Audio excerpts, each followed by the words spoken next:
Hi hello dear friends, എല്ലാവർക്കും നമസ്കാരം. Welcome back to my channel. ഇന്ന് ഞാൻ വന്നിട്ടുള്ളത് സാമ്പാറിൻ്റെ റെസിപ്പി ആയിട്ടാണ്. വെണ്ടക്ക സാമ്പാർ വളരെ എളുപ്പത്തിൽ തയ്യാറാക്കിയെടുക്കാൻ പറ്റുന്ന ഒരു സാമ്പാർ റെസിപ്പിയാണ്. നമ്മുടെ ചാനലിൽ വേറെയും സാമ്പാറിൻ്റെ റെസിപ്പീസൊക്കെ ഉണ്ട്. അതൊക്കെ കാണാത്തവരാണെങ്കിൽ കാണുക, ട്രൈ ചെയ്ത് നോക്കുക. നമുക്ക് നോക്കാം എങ്ങനെയാണ് വെണ്ടക്ക സാമ്പാർ തയ്യാറാക്കുന്നത്. ആദ്യം നമുക്ക് പരിപ്പൊന്ന് വേവിച്ചെടുക്കാം. ഞാനിവിടെ 1/4 കപ്പ് പരിപ്പ് നന്നായിട്ട് കഴുകി എടുത്ത് വെച്ചിട്ടുണ്ട്. ഇതിലേക്ക് പച്ചമുളകും സവാളയും ചേർത്ത് കൊടുക്കാം.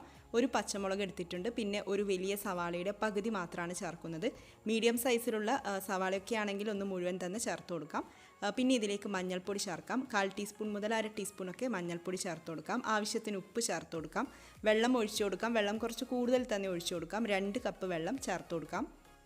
ഇതിലേക്ക് 1 ടീസ്പൂൺ വെളിച്ചെണ്ണ കൂടെ ചേർത്ത് കൊടുക്കാം. വെളിച്ചെണ്ണ ചേർക്കുമ്പോൾ ടേസ്റ്റ് കൂടും. മാത്രമല്ല വിസിൽ വരുമ്പോൾ വെള്ളം പുറത്തേക്ക് ചീറ്റി പോവുകയും ചെയ്യില്ല. അപ്പോൾ അതിന് വേണ്ടിയിട്ടാണ് വെളിച്ചെണ്ണ ചേർത്ത് കൊടുക്കുന്നത്. അപ്പോൾ നമുക്ക് അടച്ച് വെച്ചുകൊണ്ട് പരിപ്പ് വേവിച്ചെടുക്കാം. മീഡിയം ഫ്ലെയിമിൽ വെച്ചുകൊണ്ട് ഒരു 3-4 വിസിൽ വരുന്നത് വരെയൊക്കെ ഒന്ന് വെയിറ്റ് ചെയ്യാം.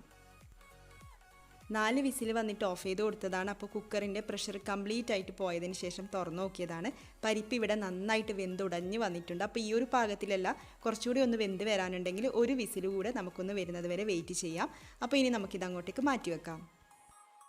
ഇനി നമുക്ക് വെണ്ടക്ക ചേർത്തിട്ടൊന്ന് വഴറ്റിയെടുക്കാം. 2 ടേബിൾ സ്പൂൺ വെളിച്ചെണ്ണ ഒഴിച്ചിട്ടുണ്ട്. ചൂടായിട്ട് വരുമ്പോൾ അതിലേക്ക് 8-10 വെണ്ടക്ക, ഇല്ലെങ്കിൽ നിങ്ങളുടെ ആവശ്യത്തിനനുസരിച്ചിട്ടൊക്കെ എടുത്തോളൂ, ചേർത്തിട്ട് വഴറ്റിയെടുക്കാം.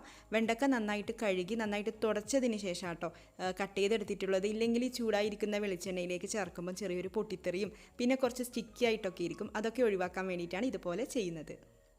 കറിയിലേക്ക് മാത്രമല്ല ഉപ്പ് ചേർത്ത് കൊടുക്കുന്നത്, വെണ്ടക്കയിലും കൂടെ കുറച്ച് ഉപ്പ് ചേർത്ത് കൊടുക്കണം. അപ്പോൾ നമുക്കിതൊന്ന് നന്നായിട്ട് വഴറ്റിയെടുക്കാം.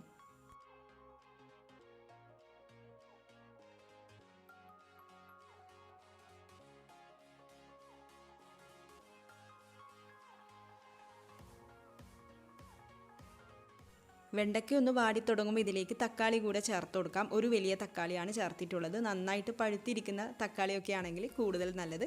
അപ്പോൾ തക്കാളി ഞാനിവിടെ കുറച്ച് വലിയ കഷ്ണങ്ങളാക്കിയിട്ടാണ് കട്ട് ചെയ്തെടുത്തിട്ടുള്ളത്. തക്കാളി കൂടെ ചേർത്തിട്ട് വഴറ്റിയെടുക്കാം. തക്കാളി നന്നായിട്ട് വെന്തുടഞ്ഞ് വരികയൊന്നും വേണ്ട.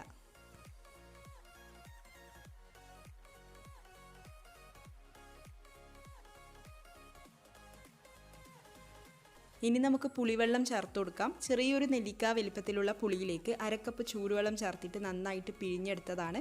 പുളിവെള്ളത്തിൽ കിടന്നിട്ട് ഇനി വെണ്ടയ്ക്കയും തക്കാളിയൊക്കെ ഒന്ന് വെന്ത് വരട്ടെ. നമുക്കിത് അടച്ചു വെച്ചുകൊണ്ട് കുക്ക് ചെയ്തെടുക്കാം. ഒരു 5 മിനിറ്റൊക്കെ അടച്ചു വെക്കാം. മീഡിയം ഫ്ലെയിമിൽ വെച്ചുകൊണ്ട് നമുക്കിതൊന്ന് അടച്ചു വെക്കാം.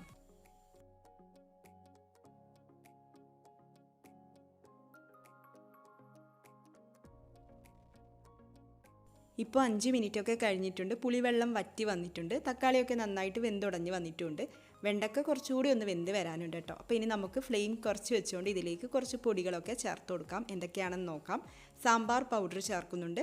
3 ടീസ്പൂൺ സാമ്പാർ പൊടി ചേർത്ത് കൊടുക്കാം. പിന്നെ ഞാനിതിലേക്ക് കാശ്മീരി ചില്ലി പൗഡർ ചേർത്ത് കൊടുക്കുന്നുണ്ട്. വേണമെങ്കിൽ സാധാരണ മുളക് പൊടിയും ചേർത്ത് കൊടുക്കാം. നല്ലൊരു കളറ് സാമ്പാറിന് കിട്ടാൻ വേണ്ടിയിട്ടാണ് 1 ടീസ്പൂൺ ചേർത്ത് കൊടുക്കാം. പിന്നെ 1/2 ടീസ്പൂൺ മഞ്ഞൾപ്പൊടി കൂടെ ചേർത്തിട്ട് ഒന്ന് നന്നായിട്ട് വഴറ്റിയെടുക്കാം. കായം ഞാൻ ചേർത്ത് കൊടുക്കുന്നില്ല ഈ സമയത്ത്, കാരണം സാമ്പാർ പൊടിയൊക്കെ കുറച്ച് കൂടുതൽ ചേർക്കുന്നതാണല്ലോ. അപ്പോൾ നിങ്ങൾക്ക് വേണമെങ്കിൽ കായം കൂടെ ചേർത്ത് കൊടുക്കാം. ഇനി നമുക്ക് വേവിച്ച് വെച്ചിരിക്കുന്ന പരിപ്പ് ചേർത്ത് കൊടുക്കാം. എന്നിട്ട് നന്നായിട്ടൊന്ന് മിക്സ് ചെയ്ത് കൊടുക്കാം.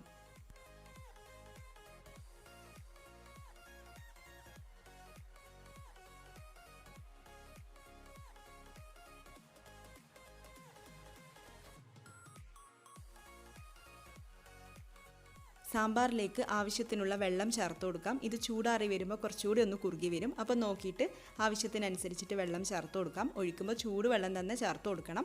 ഒന്ന് നന്നായിട്ട് മിക്സ് ചെയ്തെടുക്കാം. എന്നിട്ട് നമുക്ക് അടച്ചു വെച്ചുകൊണ്ട് വീണ്ടും ഒരു 10 മിനിറ്റൊക്കെ അടച്ചു വെക്കണം. ഉപ്പ് നോക്കിയപ്പോൾ കുറച്ച് കുറവാണ്, അതുകൊണ്ട് കുറച്ചുകൂടി ഉപ്പ് ചേർത്ത് കൊടുക്കാം. അപ്പോൾ മീഡിയം ഫ്ലെയിമിൽ വെച്ചുകൊണ്ട് ഒരു 10 മിനിറ്റോ അതിൽ കുറച്ച് കൂടുതൽ സമയമൊക്കെ നമുക്ക് അടച്ചു വെക്കാം.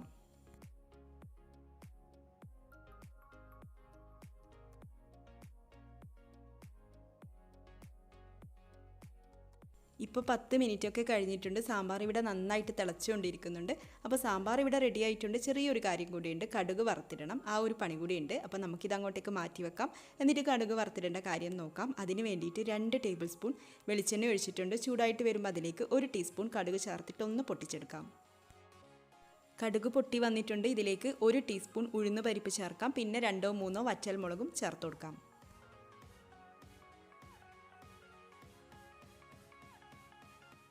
ഒന്നോ രണ്ടോ തണ്ട് കറിവേപ്പില ചേർത്ത് കൊടുക്കാം. പിന്നെ ഒരു ടീസ്പൂൺ സാമ്പാർ പൊടി കൂടെ ചേർത്ത് കൊടുക്കണം. സാമ്പാർ പൊടി ചേർക്കുന്ന സമയത്ത് പ്രത്യേകം ശ്രദ്ധിക്കണം, കരിഞ്ഞു പോകാൻ പാടില്ല. ഫ്ലെയിം നന്നേ കുറച്ച് വെക്കണം, ഇല്ലെങ്കിൽ ഫ്ലെയിം ഓഫ് ചെയ്ത് കൊടുത്തിട്ടും സാമ്പാർ പൊടി ചേർത്ത് കൊടുത്താൽ മതിയാവും. അപ്പോൾ ഇതിവിടെ റെഡി ആയിട്ടുണ്ട്. നമുക്ക് ഫ്ലെയിം ഓഫ് ചെയ്തിട്ട് സാമ്പാറിലേക്ക് ചേർത്ത് കൊടുക്കാം.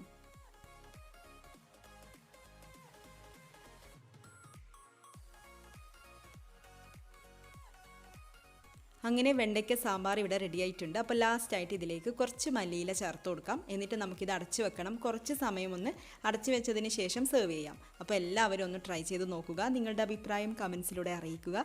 ഈ വീഡിയോ കണ്ടിട്ട് നിങ്ങൾക്ക് ഇഷ്ടപ്പെടുകയാണെങ്കിൽ വീഡിയോ ഒന്ന് ലൈക്ക് ചെയ്യാനും മറ്റുള്ളവർക്ക് ഷെയർ ചെയ്ത് കൊടുക്കാനും മറക്കരുത്. പിന്നെ എൻ്റെ ചാനൽ ആദ്യമായിട്ട് കാണുന്നതാണെങ്കിൽ ഈ റെസിപ്പി നിങ്ങൾക്ക് ഇഷ്ടപ്പെടുകയാണെങ്കിൽ ചാനൽ ഒന്ന് സബ്സ്ക്രൈബ് ചെയ്യാനും മറക്കരുത്. നമുക്ക് അടുത്ത വീഡിയോയിൽ കാണാം. താങ്ക്